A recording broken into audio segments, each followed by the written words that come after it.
अरे भाई वो कह रहा था कि बस 200 ले ले वो लैंड करा दे। भाई वनाई कारा फिल्में को सब्सक्राइब। जिसने नहीं किया सब्सक्राइब उसके कंप्यूटर का मदरबोर्ड तोड़ दूंगा। तू रुक। फिल्म को नहीं किया सब्सक्राइब तो तूने किया क्या? फिल्म को नहीं किया सब्सक्राइब तो तूने किया क्या? फिल्म अरे आ गया मेरा भाई। अबे उसने सब्सक्राइब किया है, मैंने किया सब्सक्राइब, तू क्यों नहीं कर रहा भाई? किया था सब्सक्राइब। अबे तेरे साथ मजाक कर रहे थे, प्रैंक कर रहे थे तेरे साथ कैमरा लगाकर साले, और तूने मेरा ही प्रैंक कर डाला। वो देख कैमरा। पहली फुर्सत में निकल।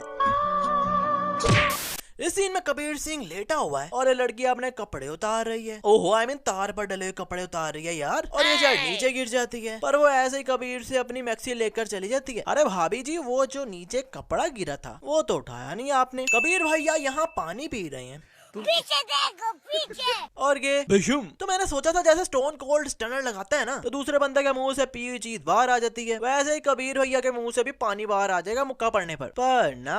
और ये जो बोतल गिर रही है वो भी एकदम खाली बोतल है, मतलब कबीर भैया पानी पी नहीं रहे थे, बस ऐसे ही बोतल का माउथ के साथ लगाया हुआ था। कबीर की यहाँ लड़ाई होने वाली है तो कहता है कमाल गेट बंद कर दे, ये चिरकुट लोग भाग ना सके। नहीं भाई मतलब इतना बड़ा ग्राउंड है, ये लोग तो कहीं भी भाग सकते हैं भागने को, क्योंकि पीछे ट्रेन चल रही थी और आजू बाजू भी खाली है सब। और ये कमाल भी कमाल ही करता है कि भागता भागता पता नहीं कहां से गेट ढूंढकर बंद कर आता है, क्योंकि यहाँ से तो हमें कहीं भी दूर दूर तक कोई गेट दिखाई नहीं दे रहा। और ये चिरकुट ब्रूसली वाला पोज मार के खड़ा है, पर कबीर भैया तो इसे आराम से आकर ही पकड़ लेते हैं, जैसे मुर्गी नहीं पकड़ते। और ये कुछ कर भी नहीं रहा, आगे से आराम से ही मार खाई जा रहा है। ये तो वही बात हो गई, मेरा मुंह से निकल गई, मेरी जबान टूट गई। कबीर भैया जब इसे मुक्का मारते हैं तो अभी मुक्का लगा भी नहीं और खून पहले ही लगा हुआ है। नहीं मतलब मुक्का मारने के 1-2 सेकंड बाद निकलेगा ना खून, पर यहाँ तो अभी हवा में ये मुक्का और इसका खून पहले ही मुंह से निकला हुआ है। अभी कल जब कबीर भैया की लड़ाई हुई तो इसके हाथ पर चोट लगी हुई थी और दारू भी डाल रहा था सही करने के लिए, पर एक दिन में इसका हाथ चकाचक फिट हो जाता है, क्योंकि अब तो इतू सा भी मार्क नजर नहीं आ रहा हाथ पर। जादू जादू। यहाँ कबीर भैया भी बिना हेलमेट के जा रहे हैं, अगर इन्हें कोई पुलिस वाला रोकेगा तो क्या ये चालान देंगे? आप खुद ही देख लो।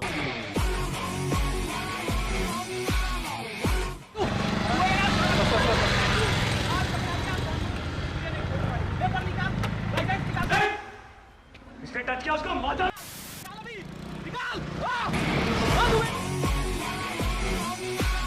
प्रीति को उसने रंग लगा दिया जिससे कबीर की लड़ाई हुई थी स्टार्टिंग में। अबे यार इस बंदे को लगता है कि कबीर भैया से मार खाने में ज्यादा ही मजा आता है, जो एवं पंगे लेता रहता है, ऊपर से मार खाते हुए रोकता भी नहीं है, मार खाता ही रहता है खाता ही रहता है। नहीं बंदा हाथ आगे कर ले या पुश कर दे, पर नहीं, इसे तो लगता है डॉक्टर ने प्रिस्क्रिप्शन दी होगी कि आज आपने सुबह 5 मुक्के खाने हैं। और जब कबीर निकलता है इसे मारने तो प्रीति को ये डंडा देकर पकड़ा कर निकला यार, पर वहां जाकर डंडा भयंकर मुक्के मारना शुरू हो जाता है। अब ये डंडा भी कहता होगा am I a joke to you, और इतनी मार खाकर एटीट्यूड देखो लौंडे का। कबीर राजधीर सिंह की फटते हुए देख के मजा आ रहा है।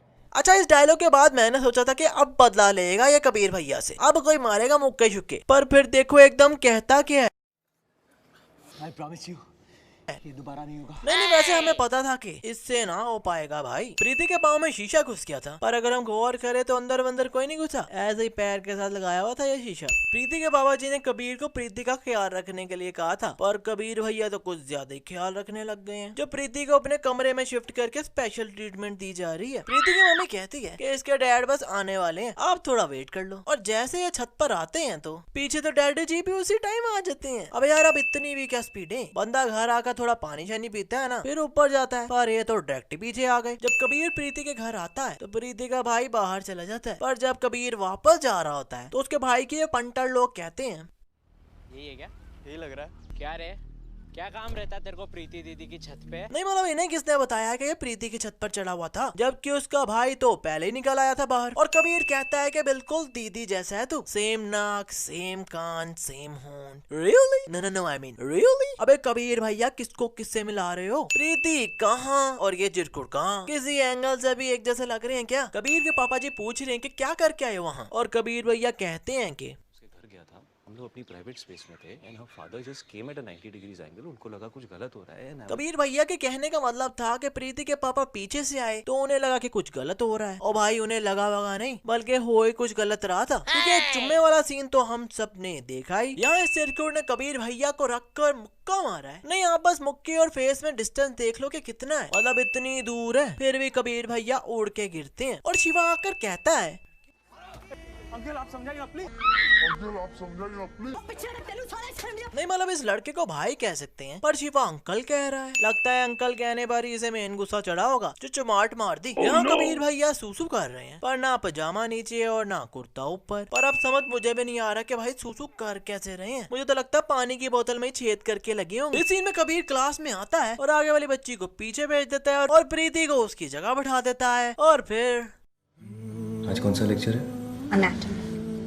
Come, I'll teach you. अब प्रीति को दोबारा उठाकर पर्सनल क्लास ही देनी थी, तो आगे वाली बच्ची को पीछे क्यों भेजा भाई? Explain us please. पर से एनाटॉमी पढ़ाने भी खेतों में ले गए कबीर भैया। आई मीन यार कबीर ने तो एमबीबीएस कर लिया, पर प्रीति को नहीं करने देगा, क्योंकि जब वो क्लास में आती है तो ये उठा कर ले जाता है पढ़ाने। अब एज यू नो कि यार ऐसा पढ़ा जाता है क्या? इस सीन में इस लड़की का फियांसी बाहर पता नहीं कब से लगा हुआ है कि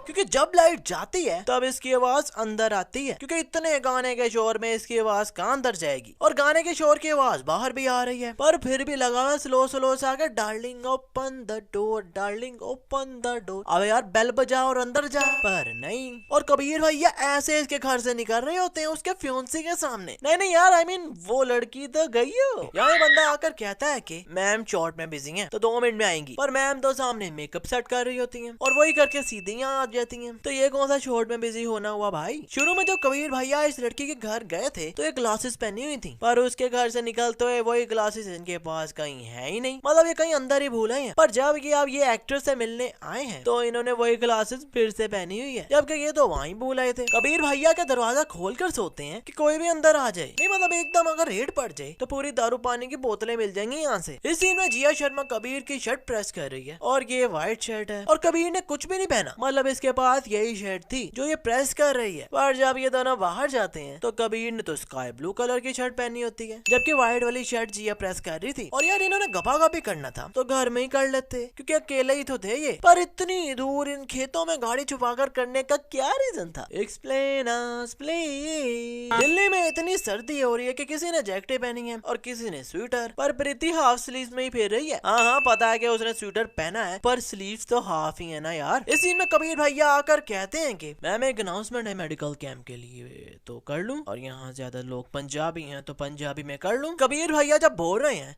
तो इतने ज्यादा हिंदी के वर्ड्स भी बोले हैं इन्होंने पंजाबी में, तो भाई वो तो इस मैम को समझ आ जाने चाहिए थे ना। इतनी ये रहती कोई ब्रिटनी स्पीयर जो समझ नहीं लगी कि कबीर क्या बोल कर गए। कबीर भैया जब प्रीति की लेते हैं चुम्मी तो कहते हैं किसी ने नहीं देखा, किसी ने नहीं देखा।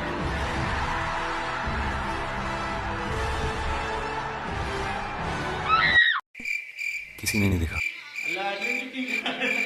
हाँ किसी ने नहीं देखा। कबीर भैया इतने गिलास रख के एक एक करके सब में बियर डालकर पी रहे हैं। अब यार एक ही गिलास में बार बार डालकर पी लेते, इतने ज्यादा ग्लासेस में डालकर पीने का क्या रीजन है? इस सीन में लगता है जुम्मे का दिन है, जो एकदम प्रीति को चुम्मे का वादा याद आ गया और बाइक पर ही शुरू हो गए, और वही करते करते ये लोग साइड पे जा गिरते हैं।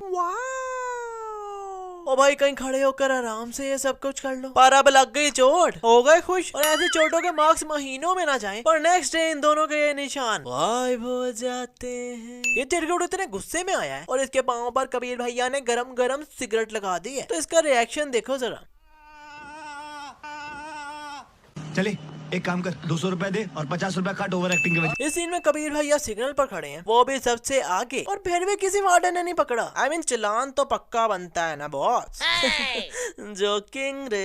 एक्चुअली हुआ कुछ ऐसा है कि कबीर भैया अपने राइट पर ऐसे देखते हैं तो इन्हें प्रीति नजर आ जाती है। But really no I mean really. अब यार ये बाइक मोड़कर इतनी दूर आए हैं तब वहाँ सामने प्रीति बैठी नजर आ रही है। मुझे तो वैसे अभी भी दूर ही लग रही है यहाँ से, पर इन्हें इतनी दूर से पता नहीं कैसे नजर आ गई। यहाँ कबीर जब बैठा हुआ है तो इसका वॉलेट इससे इतना दूर है, लाइक वॉलेट यहाँ है और बीच में ये दो ब्लैक लाइंस हैं और ये थर्ड वाली ब्लैक लाइन पर पड़ा हुआ है। और जैसे कैमरा फ्रंट एंगल से आता है तो इसके बिल्कुल साथ पड़ा हुआ है। आई मीन फर्स्ट ब्लैक वाली लाइन पर पड़ा हुआ है। ये सही है वैसे कि जब भी कबीर भैया और प्रीति लबी डबी कर रहे होते हैं तो पीछे से प्रीति के पापा टपक पड़ते हैं और आते भी पीछे से ही हैं। मुझे तो लगता है कि प्रीति के पापा का प्रीति के होंठों के साथ पिछले जन्म का कोई कनेक्शन है। यार वैसे जब कबीर भैया का बच्चा बड़ा होगा तो उसे कैसा फील होगा जब उसे पता चलेगा कि ये अपने मम्मी डैडी की शादी के 1 महीने बाद ही पैदा हो गया। हाँ वैसे 5G का एरा है, कुछ भी हो सकता है। अच्छा ऐसे मजाक कर रहा हूँ, गुस्सा नॉट ब्रो।